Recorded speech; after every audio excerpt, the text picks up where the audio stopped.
ఇదే పీపీపీ అంటే ప్రజల ఆస్తుల్ని ప్యాకేజీలు తీసుకొని లంచాలు తీసుకొని ఏదైతే మీ డబ్బుల కోసం మీరు వెనకేసుకునేటటువంటి ప్యాకేజీల కోసం హోల్సేల్ గా ప్రైవేట్ వాళ్ళని అమ్మేయటమే పీపీపీ.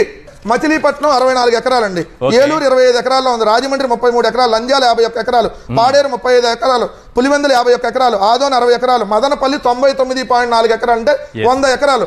100 ఎకరాల్లో ఉన్నటువంటి మదనపల్లి కాలేజీని మీరు ఈరోజు పీపీపీ విధానంలో ఎకరం 100 రూపాయలకి సంవత్సరానికి లీజుకి ఇస్తారంటే 66 సంవత్సరాలు పడి అంటే ఏమొస్తుంది? ఈ 100 ఎకరాల్లో ఉన్నటువంటి ప్రభుత్వ భవనం అంటే ప్రభుత్వ భవనాలు, మెడికల్ కాలేజీ, హాస్పిటల్, అక్కడ ఉన్నటువంటి బిల్డింగ్లు అన్నిటికీ వచ్చే రెంట్ అంతా 10,000. దీన్ని ఏమంటారు సార్? ప్యాకేజీలు తీసుకొని అమ్ముడు పోయి మీరు అమ్ముతున్నారని అంటలేదా? ఎకరం 100 రూపాయలకు అమ్ముతున్నారంటే అసలు మీరు మనుషులేనా అని అడుగుతా ఉన్నా. ఇదేనా మీ విజన్? 100 రూపాయలకి ఎకరాన్ని అంటే హోల్సేల్ గా మెడికల్ కాలేజీని 5,000కో 10,000కో అమ్మేసేదాన్ని ఎవడన్నా విజన్ అంటారా? ప్రజల మీద మీరు కక్కుతున్న విషయం అంటారా? ఏందండి ఇది? 50 ఎకరాలు 5,000 ఏమొస్తుంది? 5,000 100 ఎకరాలని 10,000 రూపాయలకి సంవత్సరానికి లీజుకి ఇస్తారా? అంటే 66 ఏళ్ళు ఎంత వస్తుంది? కట్టడానికి ఖర్చు ఎంత?